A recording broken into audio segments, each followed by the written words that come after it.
everyone. It is Kedma, your fellow small business superhero. 10 tips, 10 days. This is the last day. So today, I want to talk about how do you handle a conversation on LinkedIn with an accredited investor.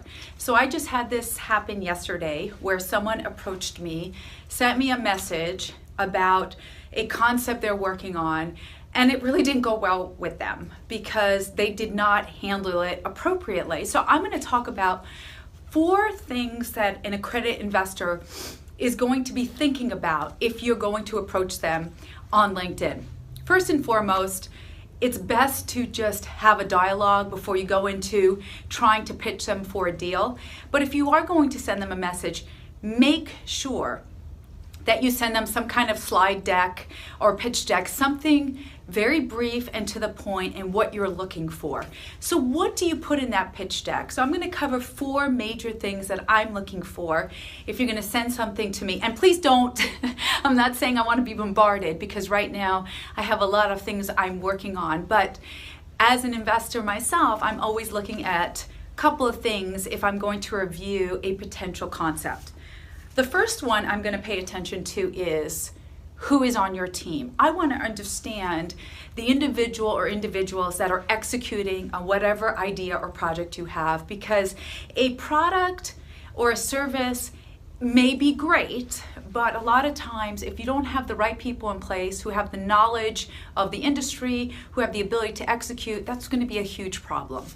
The second thing I'm going to look at is I'm going to be paying attention to the market share. Now, I really don't care if you send me messages and say, well, it's $1 billion industry. I don't care.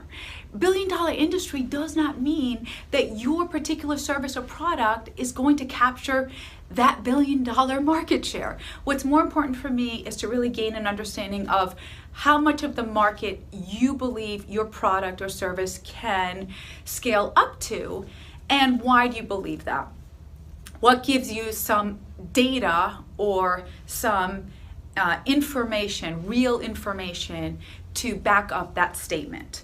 And that leads me to the third thing I'm going to pay attention to. I'm going to pay attention to your customer feedback.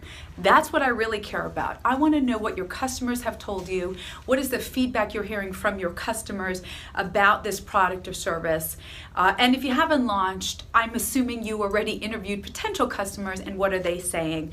No offense, I don't put that much value on the owner. I put more value on what the customers are telling the owner. And lastly, I'm obviously going to look at the ROI. What is the return on investment? How much are you asking for in terms of time, in terms of dollars, in terms of resources? When do I get my money back? What does that look like? Am I a sole investor, which I would hope not, because most investors want to have other investors involved? And how active would I be in the role? Am I going to be a silent investor? So I'm going to look for that ROI. So that's a few tips if you are trying to engage with an accredited investor on LinkedIn. Hope that helped. I'm always open to other suggestions or ideas, so let me know. Thanks, guys. Bye-bye.